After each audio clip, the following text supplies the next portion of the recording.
Welcome back to J Wiz TV. I'm back with another clip for y'all. Thank y'all for spinning the block. Smash that subscribe button, support the channel. And without furthermore, let's get right into this clip, man. We got Tony Yayo saying he ain't never checked in on the West Coast, California, LA, or any other city that G-Net went to touring wide or visiting, you know. Let's jump into this clip. Without furthermore, let's go. Well, back in LA, things have gotten crazy. Yeah, definitely. Big U, who was affiliated with the Rolling 60s, allegedly. Yeah, you know I did Big U podcast a while back. It just never... Right, but it never came out, right? It just never came out. Look, Hey, that's the podcast I was talking about in the other clip. He had a podcast called Checking In, man. In the intro, he had Snoop Dogg singing and rapping about y'all better check in. Check in. And if you don't check in, you know, this is gonna happen to y'all. But I guess that podcast never came out because it was so self-incriminating and so stupid of Big U to have a podcast called Checking In with all this extortion going on. But let's get back to Tony Yayo. Go switch my story. I was playing now. darts with that motherfucker, and I was playing darts. He was showing me how good he was. Real good at darts and shit. So when I pulled up to Big U studio, it was nothing flashy. I was in a hoopty. My man had the dusty hoopty. Fucking looked like the Hitmobile. We pulled up and did his podcast. It never came out. I know he had to deal with World Star. But Big U was cool. But I know him from fucking with Buck and all that. He used to fuck with Young Buck heavy. That was his man and all that. So he used to have... Man, Buck was making those donations too. Around. Buck used to have them around. Big U, Floss, a couple other niggas, you know what I'm saying? But I've only had positive experiences with Big U. I knew about him. He came in to do an interview. Shout out to my man Steve LaBelle. He's the one who hooked that up. Steve LaBelle is who got me to do the podcast. Exactly. And, that's my guy. Exactly. Shout out to him, man. Yeah. And shout out to all them cannabis deals we got coming. Yeah. Not with Steve, but cookies and other things. And Steve, we gonna do some stuff in the future. We figured out Dr. Green, couple of places we got deals and the Flowery, shout out to the Flowery, and a couple of spots in Queens we gonna do some deals. But now I kind of stay out of the LA politics because I feel like LA and New York is two different things.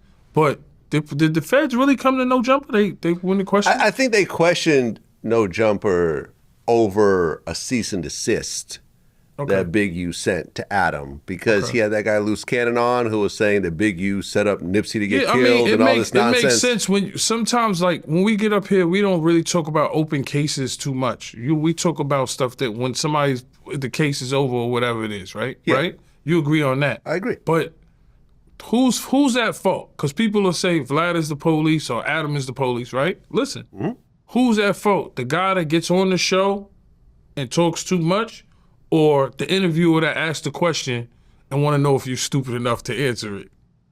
Y'all let me know. That's a great question. Who's at fault? The person on that platform or the person giving an interview? At the end of the day, y'all both there to make money and make some type of content. So I feel like when y'all sitting down, y'all cutting these pieces together, that individual you sitting down with should be there while you slicing and dicing this film. So y'all can sit there and say, do you want this in or do you want that out?